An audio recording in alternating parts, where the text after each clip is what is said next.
네로 황제, 폭군 네로 황제가 기독교도들을 막 대량으로 학살했어요. 그럼에도 불구하고 이렇게 십자가에 거꾸로 매달린 베드로라든지 사도 바울 이런 사람들이 열심히 노력을 해가지고 로마 안에 이 기독교가 어느 정도 뿌리를 내리고 점점 자리를 잡게 되기 시작해요. 이들은 한 공간에 모여가지고 그 성경에 나온 이제 그 쉬는 날, 일요일 날 이제 한 곳에 모여가지고 그 성경을 같이 읽는다든지 이렇게 일종의 자기들 그 교리 연구들을 했는데 이런 거를 가리켜서 예배라고 불렀죠. 예배 들어봤죠? 이 예배를 하는 공간을 이들은 교회라고 불렀죠. 이거를 우리나라에서는 교회 성당 나눠가지고 좀 보죠. 천주교는 성당, 기독교는 교회 하잖아요. 근데 저 영어에서는 교회나 성당이나 같은 개념이에요. 영어로 다 뭐라고 하죠? 철치라고 하죠. 그죠? 네. 자, 이렇게 해서 이 점점 기독교가 로마에 뿌리를 내리게 된다. 기독교는 황제 숭배를 거부했기 때문에 박해를 많이 받았다 그랬어요. 그래서 이런 지하 예배당에서 몰래 숨어가지고 예배를 했어요. 로마에 뛰어난 다섯 황제들이 연거푸 등장했다 그랬죠? 96년부터 180년까지 자, 그러니까 1세기 후반부터 2세기 후반까지 약 100여 년간 다섯 명의 현명한 황제들이 지배하는 시대, 이 시대를 무슨 시대라고 불렀죠? 오현제 시대라고 불렀죠. 로마는 뭐 베끼는 거 잘한다 그랬죠. 자, 로마가 어느 나라한테 문화적으로 열등감이 있었다 그랬죠? 그죠? 그래서 그리스 신화나 이런 것들을 수입해가지고 그대로 이름만 바꿔가지고 자기네들 신처럼 이렇게 포장을 했다 그랬죠. 자기네 건국 이야기도 호메로스의 일리아스나 오디세이아 내용을 가져와가지고 이렇게 짜깁기해서 만들었다 그랬죠. 그게 아이네이아스의 일대기를 그린 아이네이드란 책이라 그랬죠. 그죠? 자, 그래서 이 오현제들도 보면은 점점 외모가 그리스 철학자들처럼 비슷해져 가죠. 곱슬머리라든지 수염을 한 거라든지 이런 것들이 이제 그리스 철학자들을 흉내를 내기 시작한 거고, 그리고 특히 이 마지막 황제는 굉장히 그 철학적으로도 뛰어난 철학자였단 말이에요. 이 사람은 자기가 그 게르만족들과 치열하게 전쟁을 벌이는 가운데 생과 사를 넘나드는 와중에서 틈나는 대로 메모장에다 기록을 했다 그랬죠. 자, 전쟁 과정에서 이제 자기 마음을 다스리는 그런 방법을 쓴 무슨 책? 명상록의 저자가 이 마르쿠스 아우렐리우스라고 했죠. 근데 그렇게 철학자로서 뛰어난 황제였지만 하나 실수한 게 있었는데 이제 자기 죽을 때쯤 돼가지고 자기 황제 자리를 누구한테 물려줬죠? 그쵸. 아무런 재능도 없고 그냥 난폭하기만 한 그런 자기 아들한테 황제 자리를 물려줬는데 이 사람이 콤모두스였죠? 이 콤모두스는 헤라클레스 흉내를 많이 냈다 그랬죠. 그래서 사자 가죽 같은 거 쓰고 이제 자기가 헤라클레스의 그저 수위라는 거를 막 사람들 앞에서 어필하고 자 콜로세움에 나중에는 직접 들어가서 검사들이랑 직접 경기를 벌이게 됐어요. 그러다가 자기를 훈련시켜준 그 검투 노예 손에 의해서 죽게 된단 말이에요.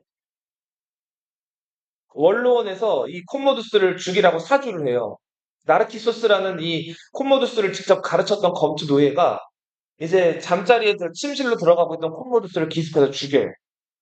자, 이거 황제의 죽음치고는 어때요? 초라하고 비참하죠? 그죠?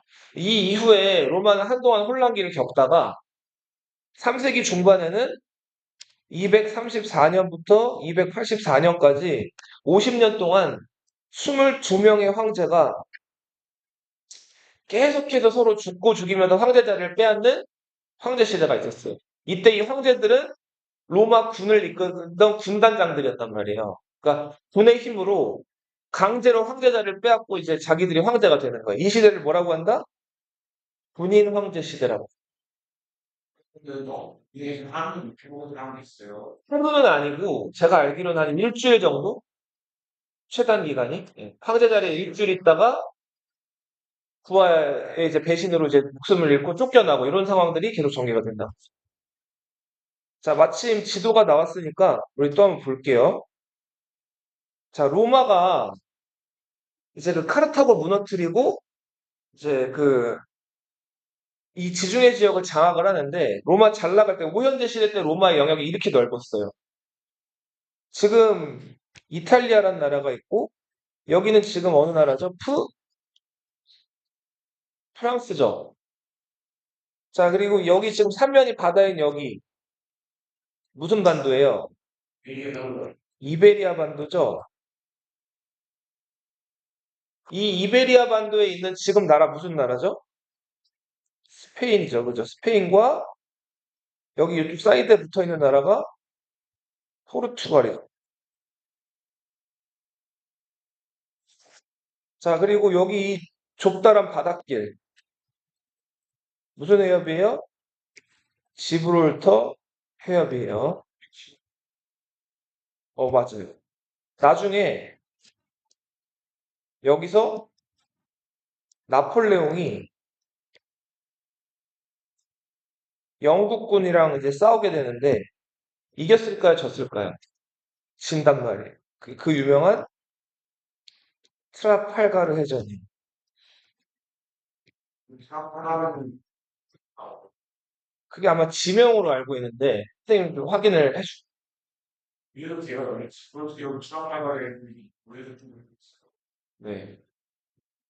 자, 그리고 여기 지금 아프리카인데 무슨 아프리카죠? 정확하게 얘기하면 북아프리카죠. 그죠?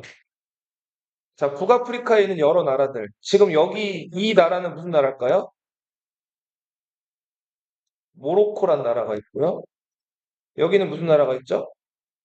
알제리란 나라가 있죠. 여기는 무슨 나라가 있죠? 튀 튀니지란 나라가 있죠. 그리고 여기 요 튀니지의 선배 선조라고 할 수 있는 요 도시 국가가 카 카르타고였죠. 그죠? 튀니지를 나중에 여행 가시면은 그 튀니지 그 수도 튀니스에 카르타고 역이 있어요. 그리고 한니발 이런 이름을 딴 그 역 정거장이라든지 동네 이름들이 있단 말이에요. 튀니지는 카르타고의 수이다. 여기는 리비아. 여기는 이집트.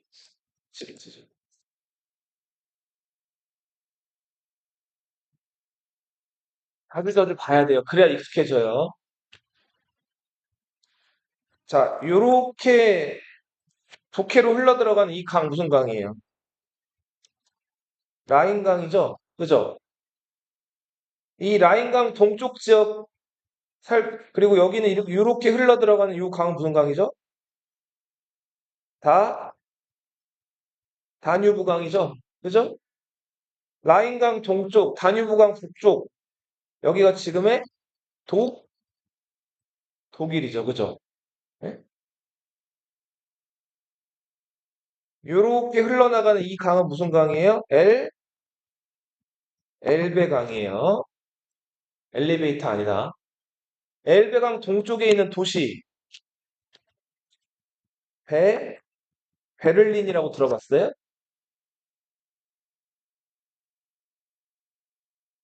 자, 그리고 이탈리아 반도 여기 북쪽에 있는 요 지금 산맥, 무슨 산맥이? 알프스 산맥. 알프스를 끼고 있는 나라가 스위스란 나라 들어봤죠?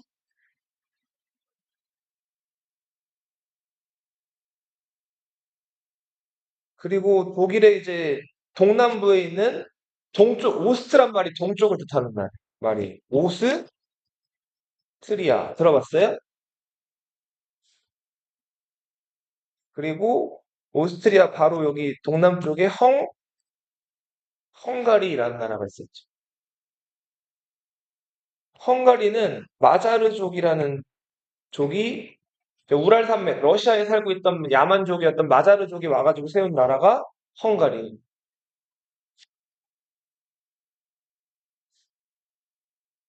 자, 그리고 이 지역을 로마에서 뭐라고 불렀냐면 판노니아라고 불렀어요.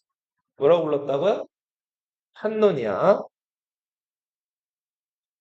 요 아래, 판노니아 아래 지역은 로마가 뭐라고 불렀을까요? 일리리아라고 불렀어요. 뭐라고 불렀다고요? 일리리아. 일리리아에 지금 있는 나라가 무슨 나라일까요? 맞아요. 크로아티아. 우리 2차 선두정치 최종 승자가 누구예요? 옥, 옥타비아누스죠. 옥타비아누스가 카이사르가 로마에서 암살당했을 때 여기 일리리아에 있었어요. 그때 옥타비아누스가 이거 카이사르 죽었다는 얘기 듣자마자 어떻게 했죠? 바다 건너서 바로 로마로 넘어왔죠. 그죠? 자, 그리고 요 지역은 다키아. 다키아에 지금 있는 나라는 드라큘라 들어봤어요? 드라큘라의 고향으로 알려져 있는 루마니아. 그리고 다키아 바로 아래쪽에 있는 나라가 여기를 이제 로마는 트라키아라고 불렀고 이 트라키아가 지금의 불가리아라는 나라예요. 들어봤어요? 불가리아. 여기는 무슨 반도죠? 발칸 반도죠? 이 발칸 반도에 있는 대표적인 나라가 그 그리스, 마케도니아. 들어봤죠? 예. 우리 배웠던 아테네 스파르타가 이 발칸 반도 끝자락에 있었죠, 다? 여기는 아이게우스 왕이 빠져 죽었다는 무슨 바다였어요? 에게해였죠?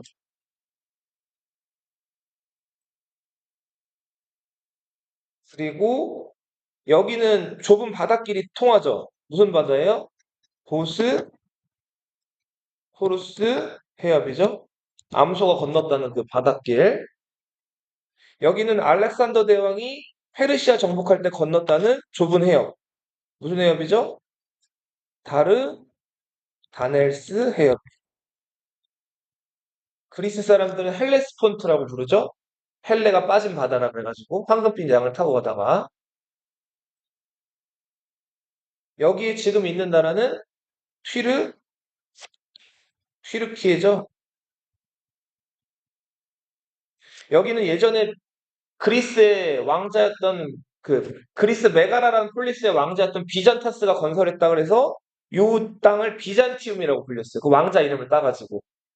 근데 나중에 이제 로마의 황제였던 콘스탄티누스 황제가 로마에서 비잔티움으로 수도를 옮긴단 말이에요. 그래서 이 비잔티움이 나중에 이름을 뭐로 바뀌었을까요? 콘스탄티노폴리스로 바뀌죠.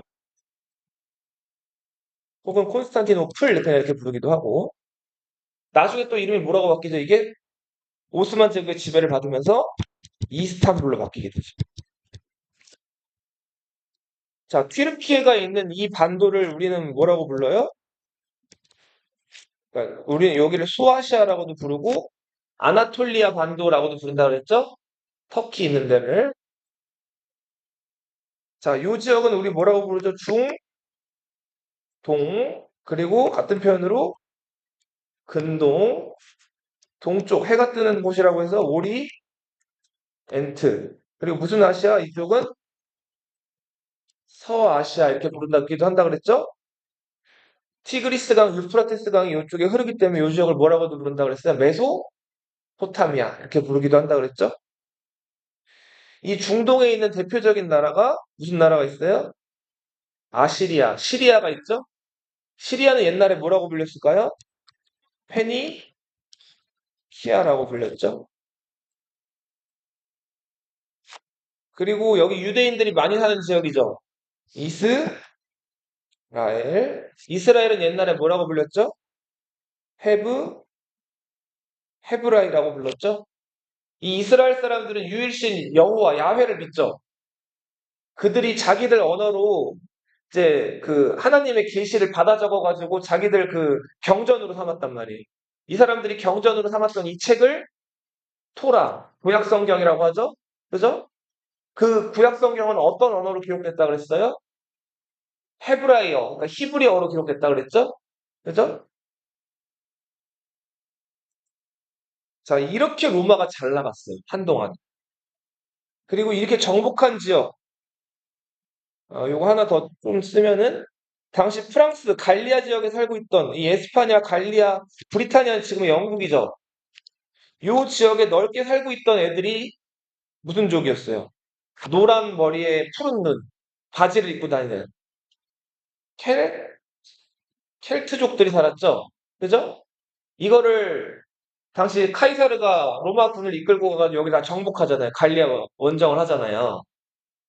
그리고 라인강 동쪽, 다뉴브강 북쪽에는 로마가 끝내 전성기 때도 지배하지 못했던 민족이 살았죠. 무슨 민족? 게르만족이 여기 살았죠. 근데 요 2세기부터 로마가 영역이 너무 넓어져 버리니까 이거 수비할 때 드는 국방비가 너무 많이 들어가는 거예요. 자, 그래서 한때 자기네 군단을 다 죽여버리기도 했던 적이었던 이 게르만족을 용병처럼 이렇게 돈 주고 이 로마 수비를 맡기는 병사로 쓰기도 했단 말이에요. 그러면서 또 게르만족은 여기에 춥기도 하고 식량도 부족하니까 차츰차츰 로마 안으로 들어와서 동화됐다 그랬죠? 그죠?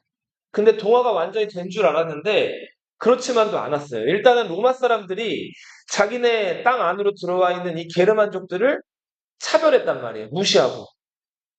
예를 들면은 이 게르만족들은 여러 부족들이 있는데 그 중에서 이제 고트족이라는 부족이 이 다뉴브강을 넘어가지고 이 발칸반도 북부로 왔어요. 자, 이들은 너무 춥고 먹을 것도 없고 훈족이라는 다른 민족들이 막 압박을 해오니까 지금 남하를 한 거예요.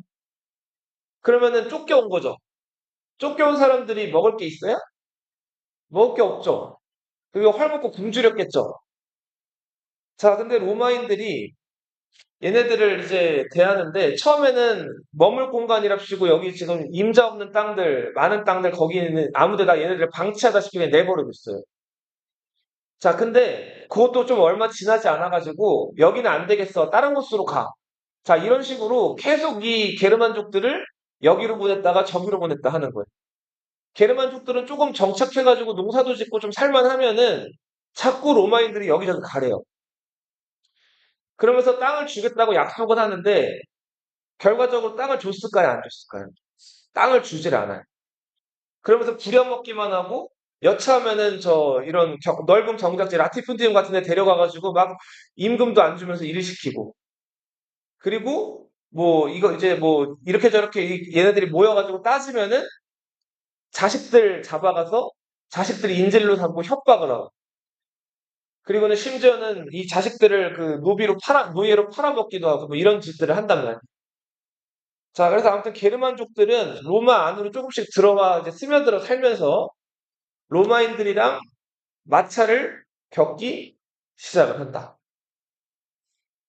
그런 와중에 이렇게 무능력한 황제가 등장을 했고, 자, 로마 황제들은 이제 이 로마 시민들의 지지를 얻기 위해서 때때로 하루에 한 번씩 뭐를 나눠줬다 그래요? 빵을 나눠줬다고 하죠. 자, 그리고 이 원형의 경기장, 그 원형의 경기장에서 여러 사람들을 이제 즐길 수 있는 오락거리들을 제공했다 그랬죠? 자, 빵과 서커스, 검투 경기라든지, 막 심지어는 이 콜로세움에 막 물을 채워가지고 이제 그 수상전을 벌인다든지 이런 것들을 통해서 이제 그 로마 시민들을 에게 일종의 오락거리를 제공해줘서 정치적으로는 무관심하게 만들기도 했다. 자, 이 군인 황제 시대의 혼란한 시기를 종식시킨 사람이 어떤 황제였죠? 디오 디오클레티아누스 황제였어. 자, 디오클레티아누스 황제는 로마가 현실적으로 너무 넓죠. 그러니까 이거를 혼자 다 다스리기는 어렵다고 판단을 해가지고 9명의 황제랑 2명의 부황제. 그러니까 총 지배자가 몇 명이에요? 4명의 지배자가 로마를 4등분 해가지고 나눠 다스리기로 했어요. 자, 여기 보시면은 자, 여기서 아우구스투스라고 써 있는 게 뭘까요? 이게 정제예요, 정제. 그럼 화제는 화제인데, 정제를. 자, 그럼 여기 카이사르라고 써 있는 거는 뭘까요? 부황제, 부제예요, 부제. 그러니까 동방의 정제, 동방의 부제, 서방의 정제, 서방의 부제가 로마를 4등분해서 다스리게 한단 말이에요. 그 네 개 블록 네 개로 구성된 것들이 계속 내려와가지고 한 줄씩 없애는 게임 테트리스라고 했죠? 테트라가 몇을 뜻한다고요? 4를 뜻한단 말이에요, 4. 자, 그래서 이 4분할 통째 테트라르키라고 불러요. 가장 동쪽, 이 동방이 로마가 나중에 차지한 지역이긴 하지만 무역에 있어서나 여러 면에 있어서 또 그리스를 여기 뭐야, 여기 지금, 지금 터키랑 지금 기독교의 또 반항지죠. 그죠? 요 지역을 동방 정제였던 디오클레티아누스가 다스렸고요. 그리고 그리스 지역, 판노니아와 그리스 지역, 발칸반도 지역을 리키니우스. 원래는 리키니우스가 이제 여기 디오클레티아누스 밑에 있다가 여기 갈레리우스가 다스리던 거를 리키니우스가 나중에 이제 받게 돼요. 그리고 여기 이 서방 정제, 로마를 포함하고 북아프리카 일부와 에스파냐를 포함한 이 지역을 서방 정제 막센티우스. 그리고 가장 좀 불모지라고 여겨졌던 갈리아와 브리타니아, 영국 지역을 콘스탄티누스가 다스리게 되죠.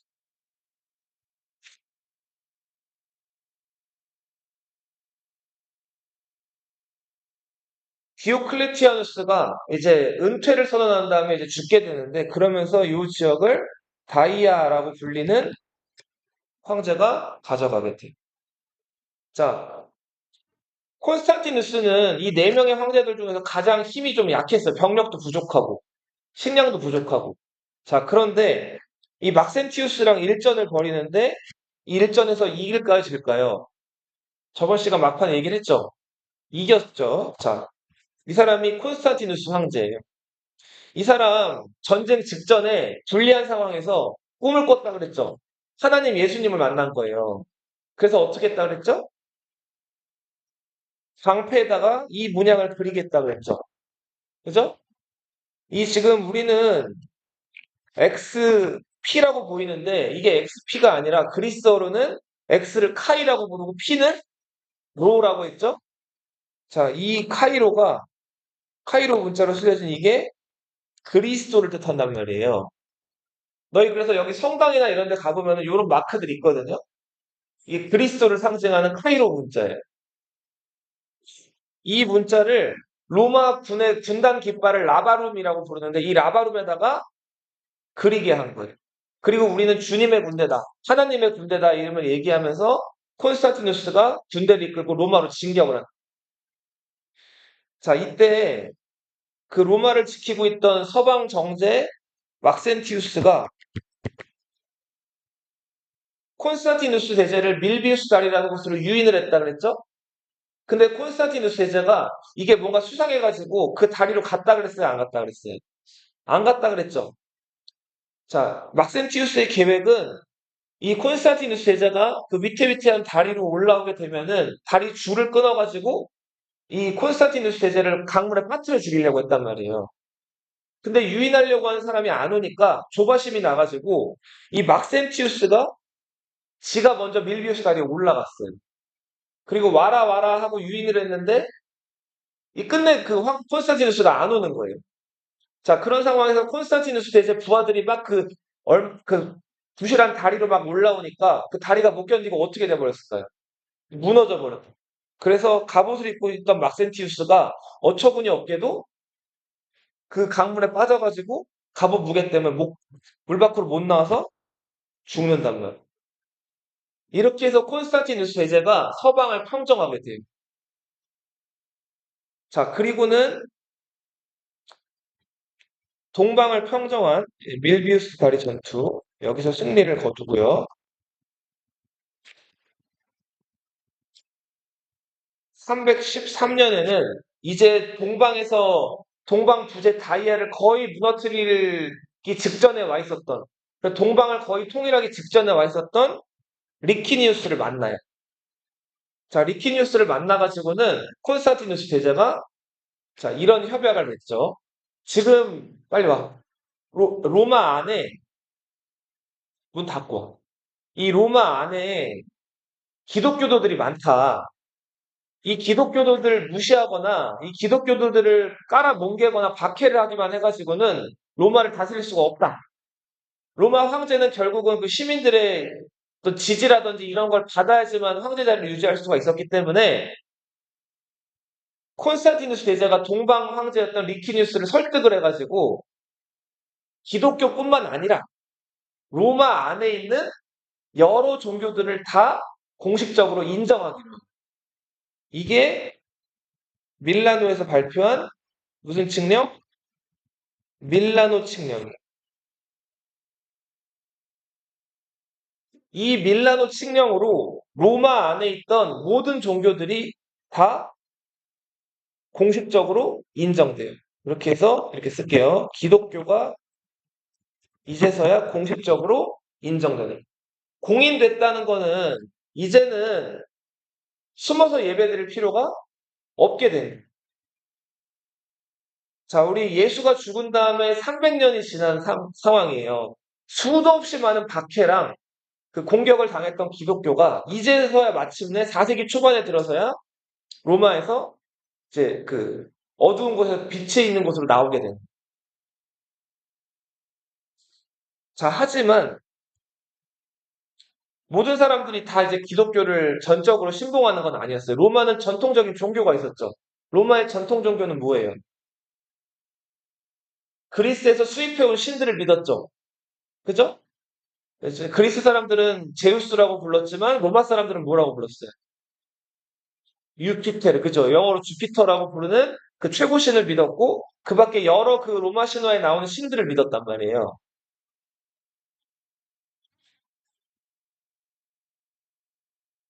콘스탄티누스 대제,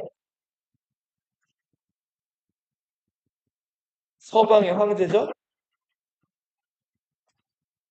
이 사람 뭐 믿었다고요? 기독교를 믿었죠? 그죠?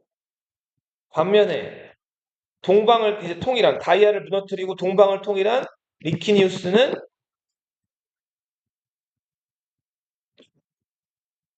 여전히 다신교, 로마의 여러 신들을 믿었고 신흥 종교 기독교 그리고 로마의 전통이라고 할 수 있는 이 다신교. 자, 둘 간에 이제 팽팽하게 갈등을 벌이다가 마침내 꽝 하고 전투가 벌어져. 324년에 크리소폴리스. 여기는 지금의 터키 이스탄불 근처예요. 여기서 두 이제 서로마와 동로마 간의 전투가 벌어지는데 이 전투도 동방 황제였던 리키니우스가 병력 면에서나 물자 면에서 훨씬 유리했어요.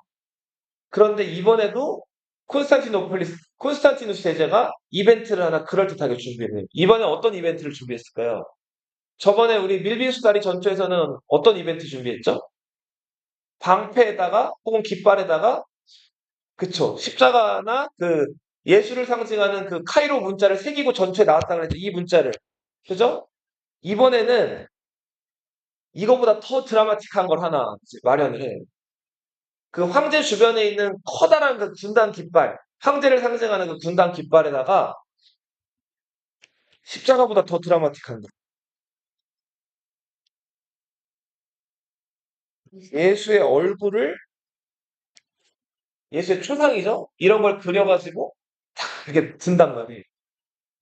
자, 당시 리키니우스 군대 안에서도 내심 기독교에 동조하거나 기독교를 믿는 사람들이 많았단 말이에요. 자, 근데 예수의 얼굴을 들이밀고 우리는 하나님의 보호를 받는 군대다라고 이제 외치면서 이제 진격해오는 소로마 군대에게 이 동로마 군대가 사기면 눌려버려. 그래서 별로 힘도 쓰지 못하고 여기서 이 동방 황제였던 리키니우스가 붙잡힌단 말이에요. 그 다음에 얼마 안 있다가 콘스탄티누스 제자가 보낸 사람들에 의해서 리키니우스는 암살을 당하죠. 그리고 마침내 서로마와 동로마를 넷으로 나뉘었던 로마를 다시 한번 콘스탄티누스 제자가 통일하게 돼요. 자, 통일 직후 이제 그 기독교 안에서 그동안 교리 관련돼서 문제가 많았는데 그 교리를 하나로 통일하는 작업이 이루어져요. 325년에 니케아, 지금의 그 터키에 있는 지역 지명이에요. 이 니케아 지역에서 공의회가 열려요. 공의회를 영어로 하면 컨퍼런스라고 하는데 보세요. 기독교 사회에서는 무슨 문제가 생기잖아요. 그러면은 교황을 비롯해서 여러 추기경 성직자들이 모여가지고 이 공의회를 열어요. 자, 325년에 니케아 공의회가 있었고 나중에 너희 혹시 십자군 전쟁이라고 들어봤어요? 십자군 전쟁 직전에 성지를 탈환하라 하라고 교황이 이제 명령을 내리는데 그때도 추기경들 성직자들을 모아놓고 그 클레르몽이라는 프랑스 도시에서 공의회를 열었단 말이에요. 나중에 그 종교개혁이 일어날 때도 면벌 판매 관련돼가지고 트리엔트라는 곳에서 또 공의회가 열리고 아무튼 기독교에서는 무슨 문제가 생기면 뭘 한다고요? 공의회를 열어요. 이때는 무슨 문제였냐면 교리 문제였어요. 자, 보세요. 당시 이 기독교 안에서 아타나시우스라는 성직자가 있었고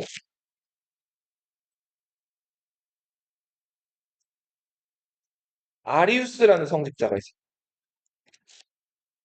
여기서 아타나시우스는 일관되게 뭘 얘기했냐면 성부, 성자, 성령.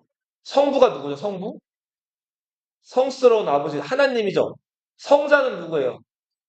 예수님이죠. 성령은 홀리 스피릿, 성스러운 영혼 이런 뜻이죠. 이 세 가지는 다르다 같다? 하나라는 거. 이걸 뭐라고 불러요?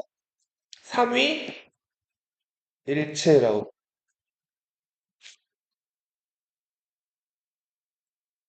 삼위일체에 의하면 예수는 인간이에요, 신이에요? 신이죠. 하나님이랑 같은 존재니까. 그죠? 아리우스는 이렇게 얘기했어요. 예수는 신에 가까워요. 기독교에 정말 중요한 일을 남긴 성인이에요. 그러니까 신이라는 거예요, 인간이라는 거. 인간이라는 거죠. 예수는 신성도 어느 정도 가지고 있지만 그래도 결과적으로는 뭐다? 인간이라는. 신성과 인성. 너희 그 단수 복수 들어봤죠? 복수는 여러 개고 단수는 낱개죠. 한 개잖아요. 예수는 오로지 하나의 성, 인성이라는 거. 이게 단성론이에요. 자, 이 니케아에서 이 지금 두 성직자가 치열하게 이 논리를 가지고 다투는데 당시 교회에서 누가 압도적으로 지지를 받았을까요? 아타나시우스가 압도적으로 지지를 받는다. 그 이후 지금 2026년에 우리가 믿는 모든 대부분의 기독교는 다 무슨 파일까요? 아타나시우스파 기독교예요. 삼위일체를 주장하는. 자, 이때부터 아리우스파, 예수가 인간이라고 주장했던 이 단성론자 아리우스파는 이단으로 취급을 받게 돼요. 세 글자로 뭐라고 하죠? 사이비. 그렇죠. 아직도 있어요. 네. 네스토리우스라는 사람이 아리우스의 이야기를 더 확장을 시켜가지고 교단을 만든 다음에 동양에도 이게 전파가 됐는데 정교라고 부르거든요. 아직도 예수가 신이 아니고 인간이라고 주장하는 기독교 일파 중에 일부가 있어요. 근데 이 사람들은 주류가 아니죠? 주류는 삼위일체. 이게 니케아 공의회에서 결정됩니다. 성호 긋는 거. 예. 이런 거 카톨릭에서 하는 거 본 적 있어요? 뭐 성부, 성자, 성령의 이름으로 아멘. 이런 얘기들. 원래 요 보스포루스 해역을 있는 요 도시 한쪽은 발칸반도고 한쪽은 네, 터키. 여기를 비잔티움이라고 불렀는데, 비잔티움은 원래 메가라라는 폴리스의 왕자라 그랬죠? 메가라 폴리스의 왕자 이름이 비잔타스인데, 그 비잔타스가 여기를 개척한 다음에 자기 이름을 딴 도시를 만든 거예요.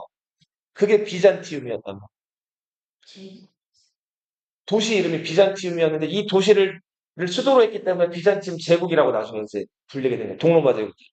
근데 여기는 지금 한쪽은 유럽이고 한쪽은 어디예요? 아시아죠. 그러다 보니까 교통에 있어서 되게 중요한 지역이죠. 요지죠. 무역으로 크게 번성한 지역이어서 당시 콘스탄티노누스 황제가 수도를 로마에서 이쪽으로 옮겨요. 그러면서 자기 이름을 따가지고 비잔티움의 이름을 뭐라고 바꿨다? 콘스탄티노플. 그리스어로는 콘스탄티노폴리스라고 이름을 바꿔요.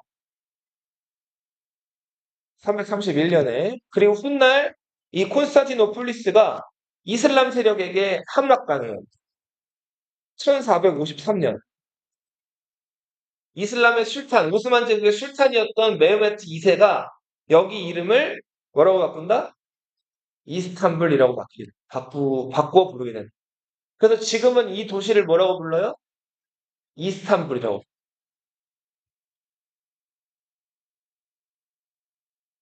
자, 그러고 나서 이 로마가 이제 다시 통일이 됐죠? 서로마 동로마가 통일이 됐고, 이제 기독교도 공인이 돼가지고 어느 정도 안정적인 모습을 가지나 싶었는데, 문제는, 자, 여기 이제 다뉴브 강이 흐르고, 누가 들어와서 살고 있었다 그랬죠? 조금씩. 맞아요. 이 게르만족들이 이제 로마로 차츰 들어와가지고, 이제 로마 안에서 뒤섞여 살고 있었는데, 로마 사람들이 이 게르만족한테 잘해줬다 그랬나요? 막 그 땅도 준다고 계속 약속했는데 거짓말로 땅도 안 주고 부려먹기만 하고 그 게르만족의 자식들을 막 노예로 팔아먹기도 하고 뭔가 나쁜 짓들을 많이 했다 그랬죠. 얘네가 100년, 200년을 로마인들에게 계속 당하다가 보니까 로마인들을 이 게르만족도 믿었을까요? 안 믿었을까요? 안 믿는단 말이에요. 언제고 우리는 물과 기름 같은 존재이기 때문에 저 로마인들을 믿어서는 안 되고 로마인들이 땅을 준다는 건 새빨간 거짓말이야. 우리가 저들로부터 땅을 얻으려면 저들을 죽여서 빼앗는 수밖에 없어라고 결론을 내리게 된다.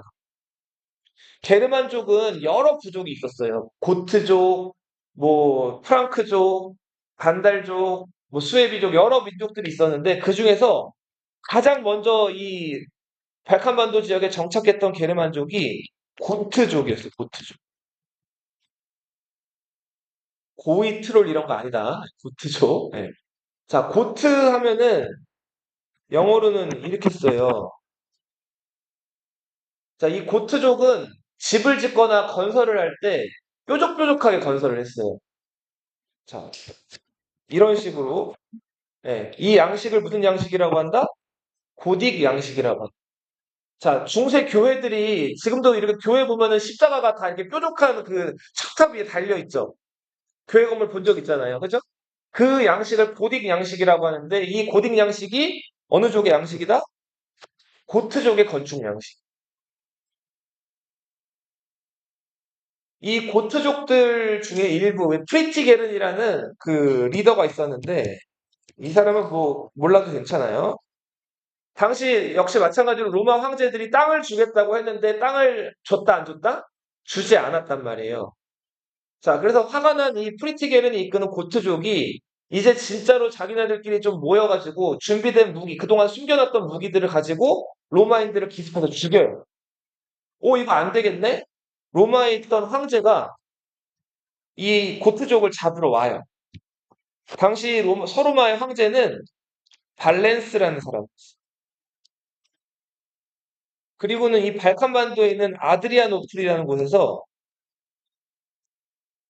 이 발렌스 황제랑 프리티게른이 이끄는 고트족이 전투를 벌인단 말이에요. 로마 군대는 어떻게 생각했을까요?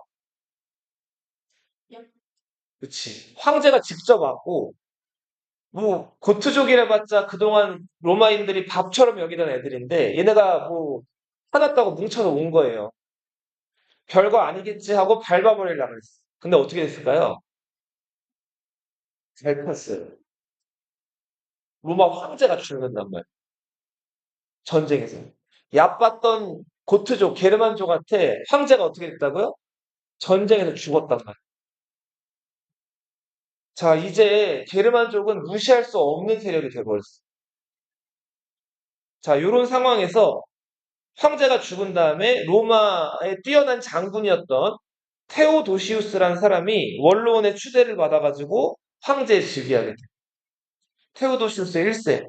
이 테오도시우스는 굉장히 로마, 지금 게르만족에 의해서 한번 황제가 죽은 다음에 굉장히 좀 혼란스러운 로마를 잘 수습을 했는데 테오도시우스 황제가 한 업적 중에서 가장 중요한 업적은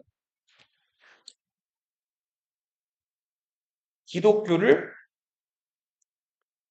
국교화시킨 392년. 국교가 뭐죠? 국교? 나라의 종교가 되는, 나라의 대표 종교가 되는. 자, 근데 우리 기독교의 성격을 좀 한번 볼까요? 기독교 성격이 좀 어때요? 평등, 뭐 이런 거 강조하고. 교회 다니는 사람 알겠지만, 교회에서 얘기하는 하나님과 예수님 외에 다른 신들을 얘기하면 이건 다 뭐가 되죠? 우상숭배, 이단, 사이비가 되는 거죠. 교회에서 너희 이제 흔히 볼 수 있는 그 두꺼운 성경책. 자, 체이가 교회를 갔는데 너무 좋은 말씀이 있는 거예요. 여기다가, 음, 내가 생각하기에는 이 말씀도 좋은데, 한 글자만 좀 추가하면 어떨까? 이거에서 대등하게 한 글자를 추가했어요. 네. 그럼 어떻게 될까요? 그날로 체이는 이단이 되는 거예요. 체이가 이단이라는 게 아니고. 예. 아무튼, 교회는 이래요. 딱 정해진 그 틀, 그리고 그들이 믿는 신, 이런 것들을 믿지 않거나 다른 이론이나 주장을 한 글자라도 얘기하게 되면은 바로 이단 타입이 취급을 받는 거예요. 이런 거를 우리는 성격적으로 뭐라고 부르죠?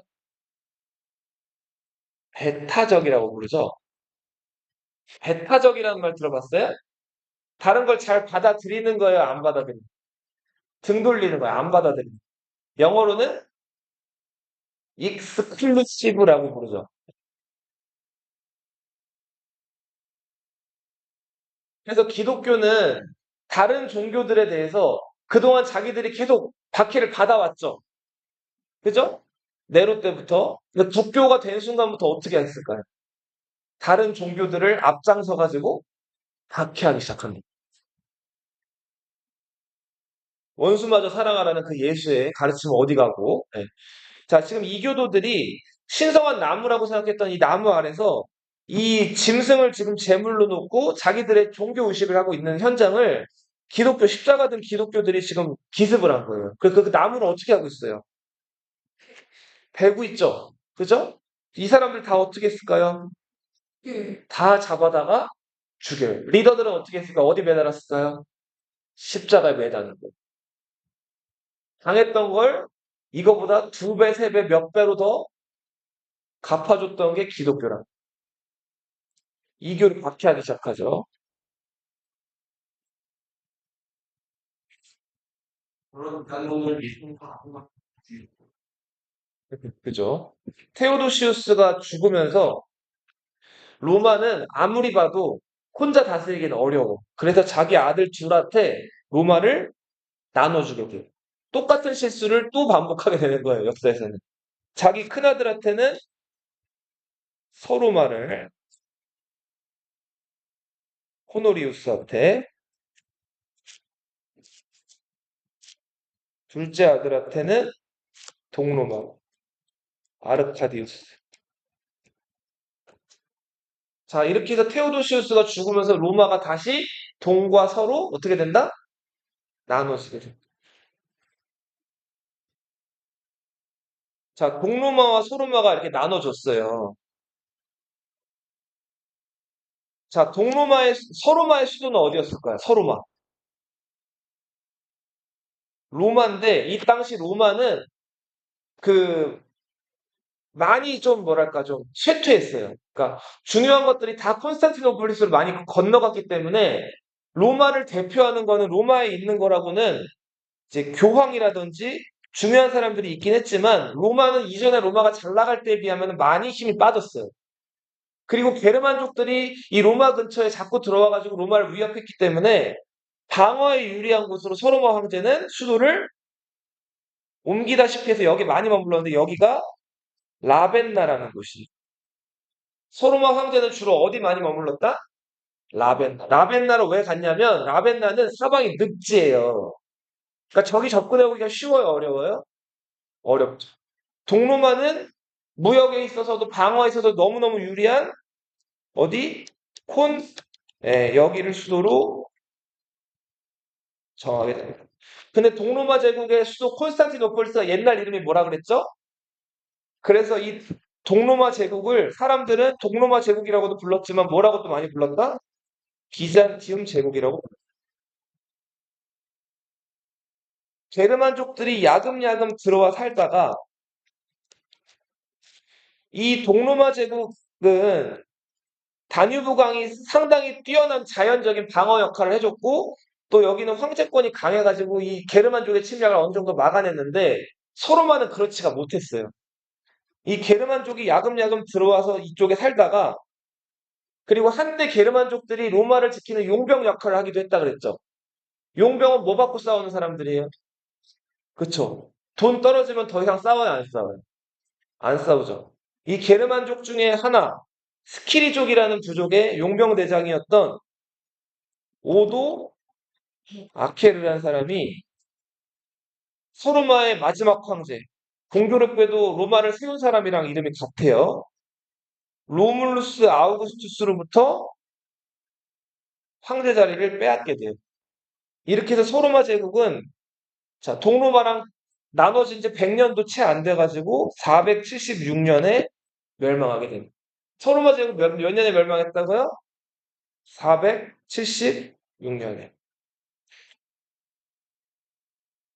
하지만 동로마는 이후에도 이슬람에게 멸망할 때까지 무려 1000년을 더 버텨요. 다음 시간에 이제 게르만족의 이동에 대한 얘기들을 좀 할게요. 오늘은 여기까지 할게요.